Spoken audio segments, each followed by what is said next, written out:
good morning and welcome back to the studio. I hope you've been having a magical December so far. Today is a beautifully cold, wintry day, and I have decided that I need a day to recharge. I absolutely love this time of year, both just personally as well as what it does for my business, and it is my most, busy time during the holidays, people buying gifts, and my shop is just blowing up right now. So I've been spending so much time packing orders and restocking and doing updates and all that kind of stuff the past month or so. And it is really exhausting. I'm so thankful. Do not get me wrong. I am so incredibly thankful that I've been so busy pouring so much time into my shop and being able to package so many orders. It is so incredible, but it is also really exhausting. So I don't want to miss December. I don't want it to fly by and not be able to do any of the things that I would love to do, to be able to be present and enjoy this month that I love so much and only comes, once a year. So I want to take the day and just do a few things that I've just been really wanting to do, and just take a moment to breathe and relax and just take a day to recharge. So some of the things that I would love to do today is I want to go to Powell's, go to the bookstore, and pick up some wintry children's books or picture books. I want to, closer to the end of this video, do kind of what I did like in one of my autumn videos where I showcased a lot of autumn themed picture books, and I want to do that for winter this time and share some of my collection that I have, as well as a couple of new books that I want to pick up at Powell's as well.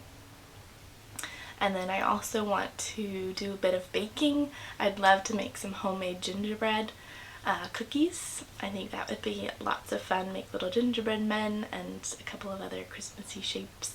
And then I'd love to take some time to do a little bit of reading. There's a few books on my wish list that I'd like to read this month, and I just haven't had time yet to sit down and read. So I'd love to sit down probably while the cookies are baking and do a little bit of reading. And then this evening, I just love having cozy evenings in bed doing something that's just quiet and calming, and so I'd really love to continue working on my embroidery that I've started. Maybe watch a Christmas movie while I do that and just snuggle up with Cedar and have just a quiet evening in, just taking in the moment and relaxing and enjoying it. So that is my wish and plan for today. I can't wait to take you along with me and share it with you. I hope you enjoy, and let us first go off to Powell's and find a couple of wintry books.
Alright, it is time. I want to sit down and share a couple of these winter picture books with you, and just share the beautiful illustrations that are inside. I'm going to do what I did last time, where I'm just going to read the back of the book as the little description or descriptor of each little story, just so that I don't talk for ages on end. So, if there is one, I'll just read the back. If not, I'll try to share a short little blurb of it.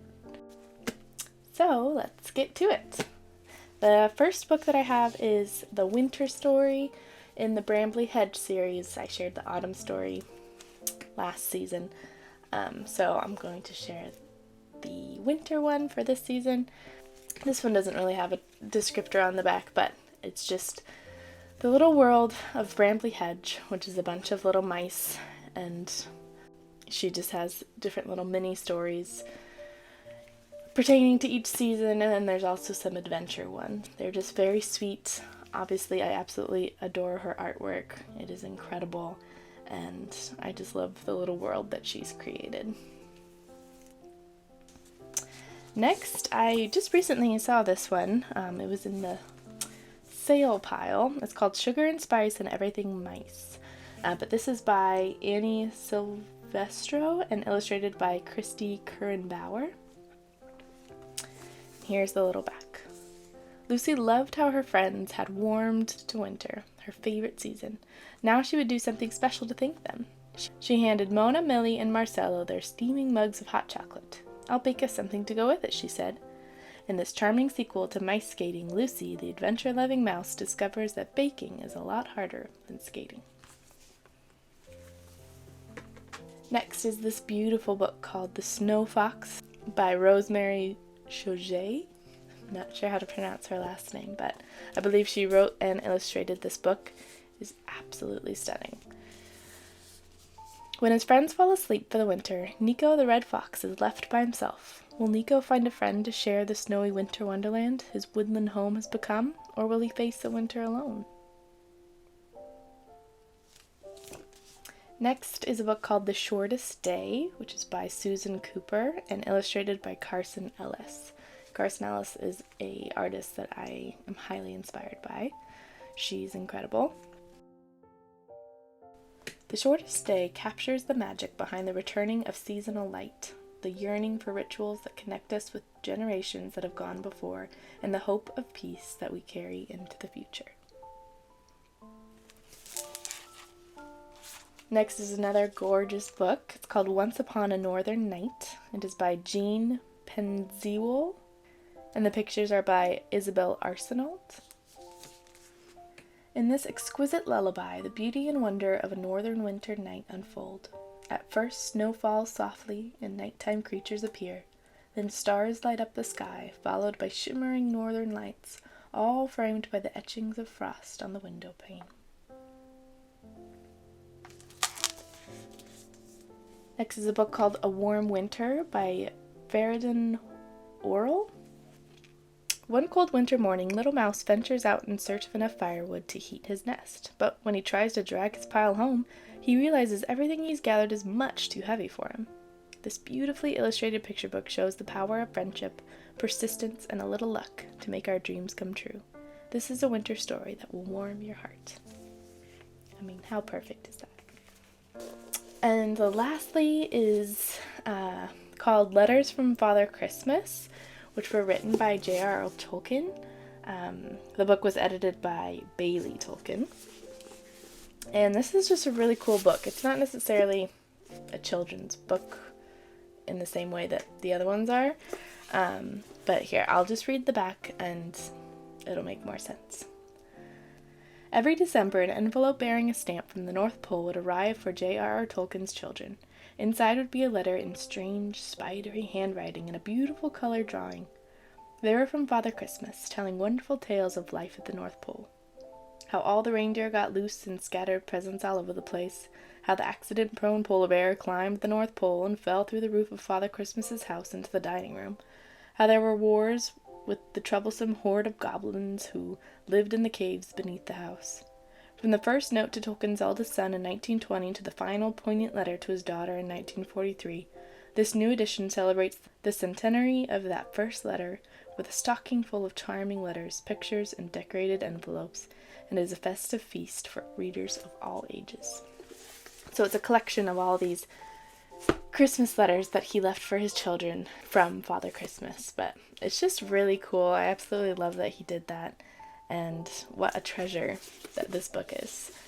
That's my little winter stack to share with you. I hope you are inspired or have enjoyed this little collection of wintry books. But now I think it is time to get cozy. I might take a quick bath to warm up and then head on over to our little tiny home and put on some pajamas, make some tea, maybe eat a gingerbread man, and watch a Christmas movie, and try some embroidery. So that sounds like a perfect way to end the evening.